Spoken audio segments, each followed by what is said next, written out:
Jehovah's Witnesses really don't want to let me go. They really, really don't want to let me go.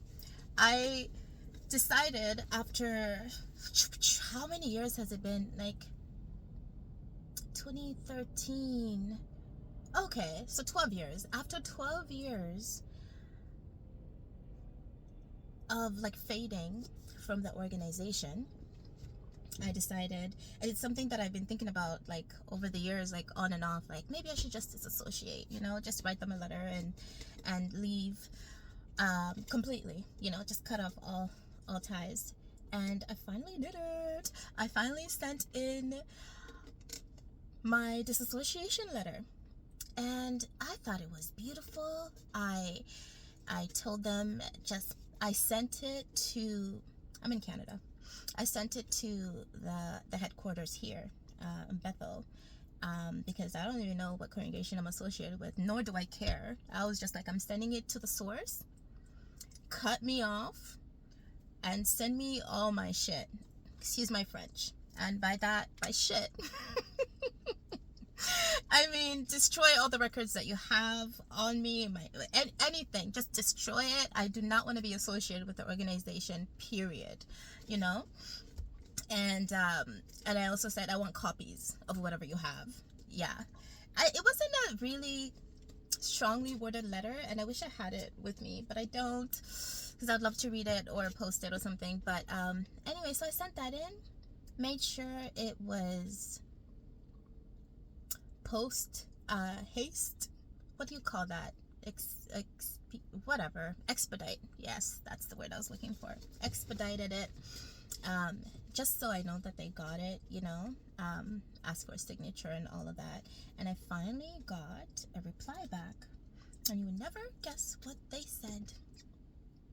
We're sorry, but we can't accept this. You have to write to the congregation, or reach out to the congregation that you were last associated with, and based on your address right now, that will be this congregation, so reach out to them and formally disassociate. I'm like, WTF? Are you serious? You don't want to let me go? What is this? Has anybody else experienced this with the witnesses? I honestly, I guess I haven't really done too much research into that. I just thought I'll write to Bethel, get me out. I don't want this anymore. Enough is enough. I don't want to be associated, nor do I want to be known as a witness. I'm not. I don't want to be counted amongst your people. I'm not. I don't want energy vampires to hold me hostage. You already stole my youth and all this. No, I don't want it. But they don't want to let me go. They are holding on and do not want to let me go.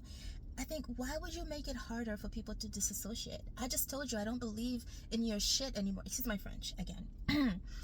I just told you that I don't believe in whatever you're selling. I don't want what you're selling or what you sold to me as as a child. I don't want it. But you don't want to let me go. So what exactly is going on with this organization? First of all, my question is, has anyone else experienced this when trying to leave the organization, where they told you you just have to go through your local congregation? Or did anybody ever just write to whatever Bethel headquarters and get themselves disconnected from this organization? I'm just curious, because I found that very curious. And my thought on that was, are they so desperate to keep the count that they are making it harder for people to leave? I mean, I know that they've loosened their rules since my leaving. Apparently I could wear pants now, and if I were a man, I can grow a beard. All the things that people got disfellowshipped for when I was part of that crew organization, now are acceptable because there's new light. Because the God that doesn't change has decided, I'm gonna give you some light here, just new understanding. Meanwhile, people have died. I mean, not to get morbid, but the reality is that people have suffered for having done human shit, for being human. And now all of a sudden, because you're so desperate for people, or like, oh, this light is getting brighter, apparently it's okay. I don't know, it's just, there's so many. Anyways, I don't even want to get too much into the changes. I haven't been keeping up completely, but from what I hear, it's like some drastic some real drastic changes have happened in the organization since I left over 10 years ago. But this part of them not letting me go is really disturbing. Like, why are you making it difficult? I really don't understand. But c'est la vie, we'll work through it. I will reach out to whatever local congregation. I might, yeah, I'll have to, obviously, because I don't want to be associated with them anymore, period. Like, there's no gray area, nothing. No. But fading did serve me very well. Fading the way that I did was amazing for my soul, and for my development. But what an interesting journey. What an interesting journey. Why won't they let me go? Let my people go. I can't even. I can't even. I don't know what to say about that. But if anybody else has had this experience with them, I would really like to know. I am genuinely interested. Please leave it in the comments. I am just very, very interested. All right, I think that's it for today. I just thought that was really funny and interesting. Like, you write me a letter back saying sorry. Oh, and then they close it off with, I forget what scripture it was. I wish I had the letter in front of me, but I don't. Anyways, they closed it off with like, oh, Jehovah loves you or something, and like, you could always come back, some shit like that. I'm like, dude, I don't care. And this is where the African in me comes out. I do not care. I have said it. I have said I am leaving. I have left a long time ago, in fact. Now I'm just clearing the space behind me. You know, just clearing the space behind me so I can move forward in peace. And you're trying to hold on. And the other thing that really strikes me, actually, and I came across this recently, and it's kind of what like made me really send in the letter. There was this musician who worked with Prince, and I forget her name, but she was Canadian, born in like Niagara Falls or something in the 50s, and I can't remember her name right now. I think she was a drummer or something. Like, in any case, she also had converted to JW world in her later years, and I had seen a reading that was done on her. And in that reading, it's a psychic reading, if you want to know for sure. But in that reading, this the person who read her energy or whatever was like, how she felt like at the end of her life, like she was really afraid of the dark suits coming to knock her door. What does that image bring to your mind? The dark suits knocking her door. If it's not the elders and all of that, like, I don't know what else can come to your mind. But I thought that was interesting. And then on top of that, what came out from that reading was that when you are part of an organization such as this, first of all, not only are they harvesting our energy, I'm just saying, if you're not ready to hear this, it's okay.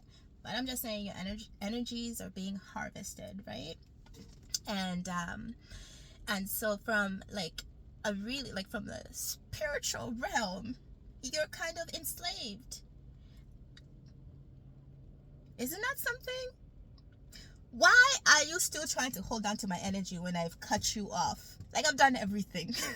I've done everything I could think of. Cord cutting, everything.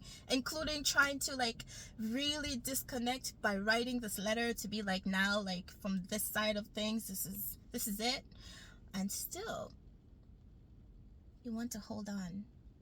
Anyways, just an interesting thought. But for those who don't know or don't believe, just be careful. There's a reason. I mean, all the deprogramming that we've had to do on this side of things, in terms of coming out of the cult, because we'll call it what it is, All the work that we've had to do, we really shouldn't be held back in any other ways. And it should just be allowed to release yourself from said organizations. But with this particular one, it really disturbs me that even on a spiritual level, they try to enslave people and harvest. Well, when I say harvest your energy, it's like also it's your time, it's your resources, it's everything, you know? Like, and then let's not even get into talking about like keeping you like in a poverty loop as well, encouraging people to, I don't know if they still do this, but when I was growing up in that religion, the young people are just like, oh, work part-time, you know, don't go to college or university, serve Jehovah while you're young, in your youth, you know, that kind of energy. I remember thinking, and I come from an immigrant family, and education was really important for me growing up. From the time I was little, it was just like my parents would be like, you're a black woman. One, you're black. Two, you're a woman. You need to work hard, right? But the interesting thing is, I grew up in kind of like a split household in a way. So education was super important. But as I got older, like in my late teens and stuff, the indoctrination got like deeper when it came to education. So I did go to university, but oh my goodness, the guilt I felt was insane. I'm just thinking back right now, and like my mind is going back to that. Yeah, it was a heavy time. But when you're talking about like immigrant families, or just, you know, we were just scraping by looking back now. I mean, but to encourage even the poorest amongst us, like, don't even get a full-time job. I can't tell you how many opportunities I lost in my youth. I was being given like amazing opportunities, but they were full-time, and I wanted to be, oh, you know, I wanted to do more for Jehovah. Mind you, I never did regular pioneer, but I did auxiliary, which it was like what, 50 hours back then a month to auxiliary. Now I hear, anyways, I won't even get into that. I don't even know. But in any case, I remember like we were hardcore, my crew and I back then, waking up at stupid o'clock before school, going and doing like street work. Ay. And then just, it's crazy how much time that we spent, and I don't regret all of it. Like, think I had some good times, obviously, with some good, interesting souls that I no longer talk to. But if you're out there, hi. I hope you made it out. Anyway. I just wanted to share that. They don't want to let me go, and I don't know why. Woo. Anyways, but they will let me go. Even Pharaoh had to let the Israelites go. So that's all I have to say. What an interesting journey. Anyways, thank you for listening, for taking the time to watch this. Have yourself a beautiful day. If you did have an experience where similar to mine with the disassociation, please let me know. Like, I am genuinely curious. I really want to know. Okay, take care till next time.